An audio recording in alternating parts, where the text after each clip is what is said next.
Okay, Hunter. So we're playing a Crusader Paladin, which is, basically like aggro paladin, whatever you want to call it. It runs, Crusader's Aura in it, which is an insane card, Paladin. Go on, keep this. It did really well. We played this in the last stream, and I'll show you guys the whole win percentage here.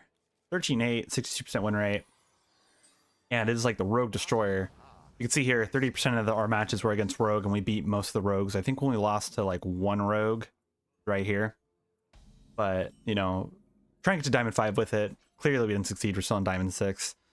But it's an extremely solid deck to play. It does really well against, Rogue and everything like that. Especially now because it got nerfed. I'm assuming this deck is a little bit better against it now. Or it's more better against it. You're going to always have a win against it. But the meta has shifted a tad bit since the last time. Or because I'm playing this deck, 3 days after going live with it. I will say it is very hard to, do pretty decent with it against, rougher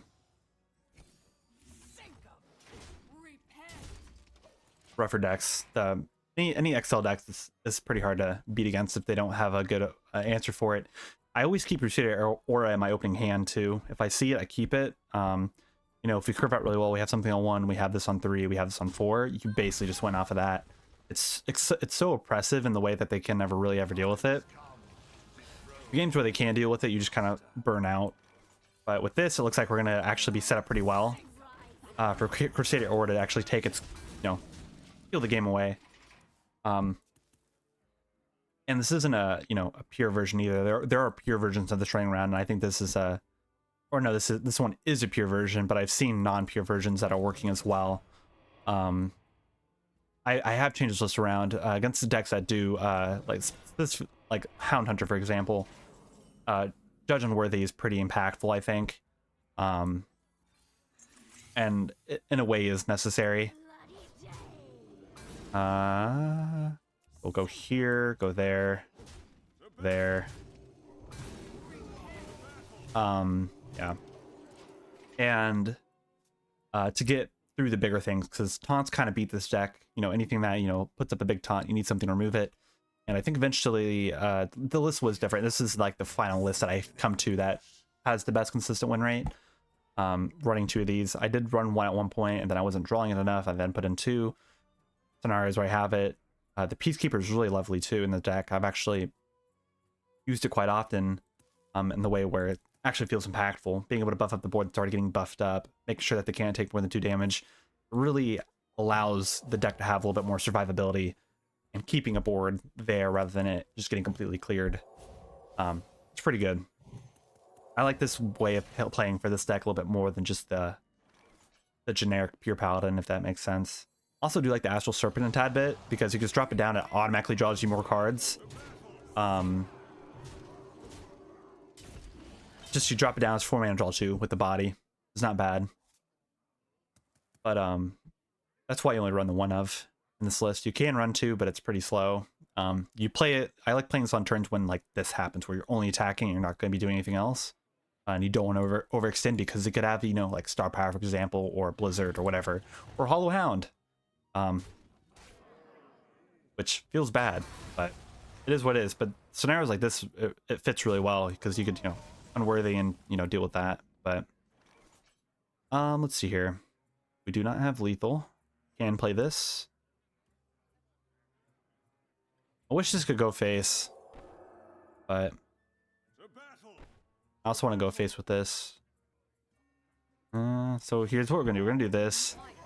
He doesn't have a bunch of bananas in hand, so I am gonna risk doing this play and going face with this. I just want as much damage forward and just winning that way. I would say most of the Hollow Hound matchups, I think we actually do lose against Hunter quite often. I think we might have only beaten a couple. You beat 1, lost to 1, lost to 2, lost to 3. Yeah, so we're not really favored against Hunter. I would say we opened up very fortunate, but he did. Yeah, he created that Hollow Hound from the Selected Breeder. Yeah. If he has another one, he might have an answer for it. Or if he has more bunch of bananas, but we should just have enough here. We do have Crusader Aura, so if anything's left on the board, we just win from this. But it's a solid deck. Probably could use it to climb. I think in the early ranks, this is a very good deck to play. Man, he had another Hollow Hound, and that's a real one. Okay. Does that all go base? How does that work? It does. Oh, and that just dealt damage every time for that. That is crazy. Okay. Good lord. Need a bit more spice over here. Need a bit more spice over here. Okay, well, hopefully come back from that. You know, I was talking up the deck, and that'll happen for that. Good lord. I haven't seen this actually be played on the Hollow Hound. I know there's a bug with it when it first came out during the one thing, the Theory Craft. But it looks like they fixed it. I think they did say that they were going to fix it, but that's cool. I'm going to save the Crusader Aura for when our board is a tad bit more developed. I am going to answer this, however. I like the draw. That's good. And then we'll dredge up. Hopefully the Fight Race fine. Play that. I am going to trade here. It's fine. Just get out of the way so we can't, you know, potentially get rid of this. But with this and Crusader Aura, I think we have lethal. That's 14. 19. Yeah. 20, yeah. If he doesn't remove anything here, we have lethal. Judging he probably has star power, but he's been holding on to that for a while. I would assume he would have played it earlier, so I don't think he does. But Animal Companion, he doesn't kill us, I don't think. Oh, he does kill us. Never mind. That's unfortunate. I forgot he played Lothamar, even though we just traded into it. That's unfortunate.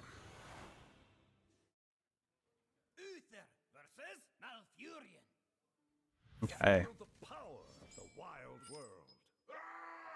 I don't like any of this in my hand, so we'll mill it away.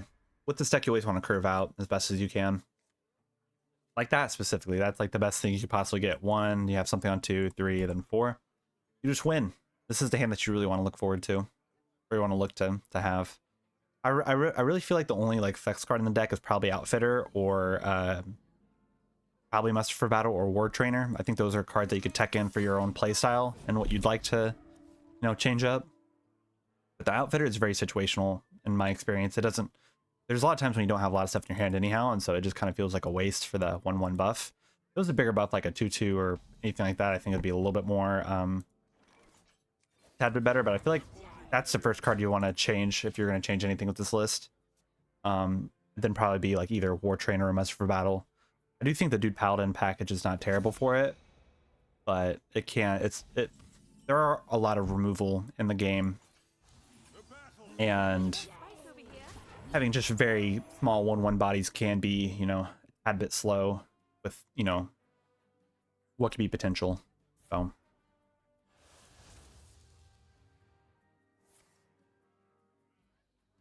Oh, okay. Well, you shouldn't be able to play Drum Circle yet because it doesn't reduce the cost. But he's more likely than not going to have it. So we'll play this. If he does play Drum Circle, we could get through it pretty easily. We do have Divine Shield here, so we're not going to be suffering too much of a loss. And we do have our Peacekeeper here, so we could actually solidify a board by turn 7 if we don't already win.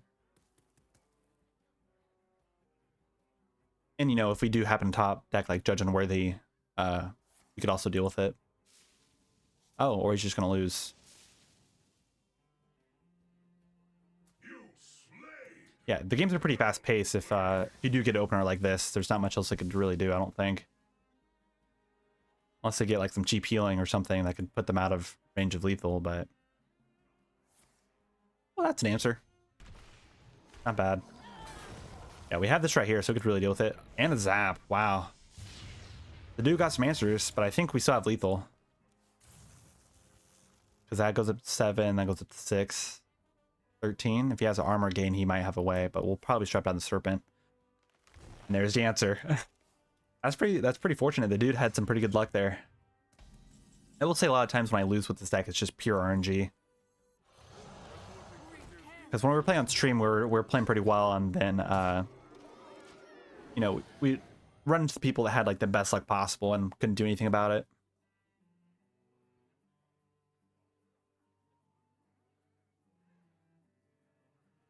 I don't think there's really anything else they can do. We have this as an answer. We have another round of Crusader Aura after this goes away. We have our Leviathan and we have our Peacekeeper here. And our Countess is still in the deck. I have not had a lot of success with Countess. I honestly feel like you could probably take this out if you don't have it and run something else over it. I have just been able to purely win off of just playing all of this stuff here without even playing the Countess. It is another win condition for the deck, so cutting it out could, hurt the deck in a way, but if you don't have it, I don't think it's necessary. Okay. Death Knight, if this is anything but Blood Knight, we have a good matchup against it. Blood Knight is a bit more rough.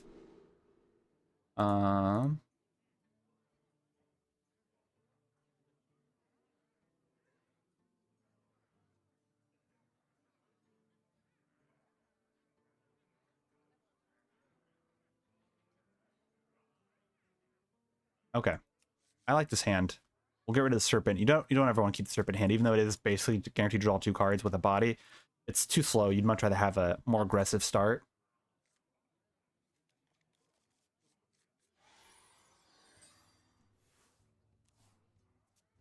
Oh, it's Plague. Okay. Should be fine against Plague Death Knight. We do have the Curator too. Okay, so here it's about this. The Divine Shield could last. He might attack trade. We need a Boogie down to really solidify our board so we can play Crusader's Aura. There is the problem with the deck.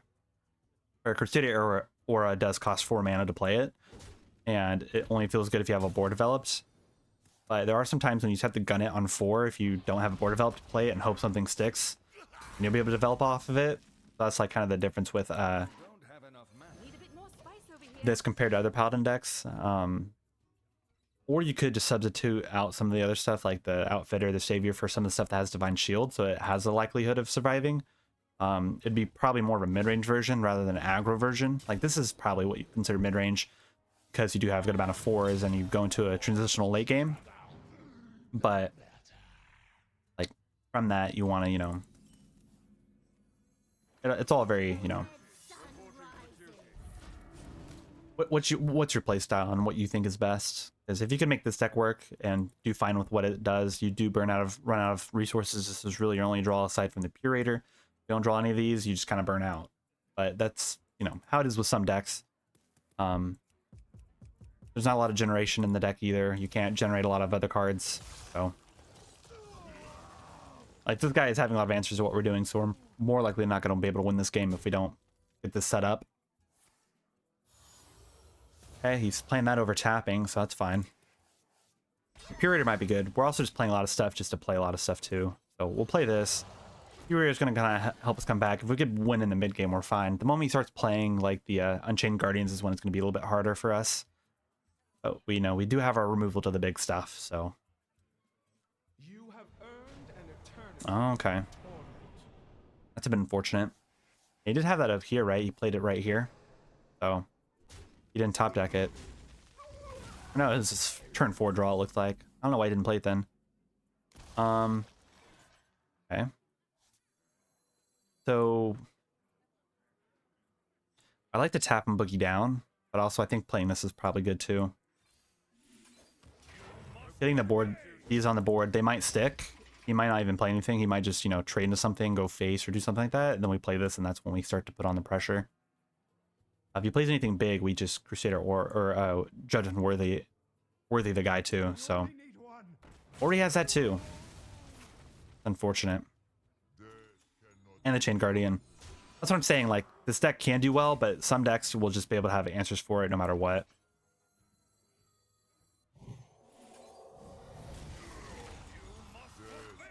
We're gonna have to take that 8 damage. Do that. Maybe this might solidify. We might be able to settle with this a bit. But the deck is a work in progress. It is at a 61% win rate. So. It's really good against Rogue. If you're playing against a lot of Rogue, I'd suggest playing this deck. But if you're not playing against Rogue, it may or may not be the best deck to play. I'm not saying it is the best deck by any means, but it's very solid. I do think that the Aura cards are pretty cool. But the dude has answers for everything. We're just gonna kind of get burned out.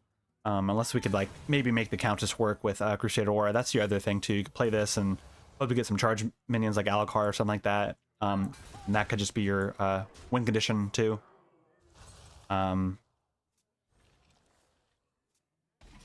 It's definitely not bad. Cool. We'll play this first and then we'll play this. We'll just hide behind all of our taunts. Yeah, we shouldn't draw too much. Yeah, only draw 2. We're just hoping he doesn't have any other, you know, if this sticks on the board, we could maybe just win with Crusader Aura.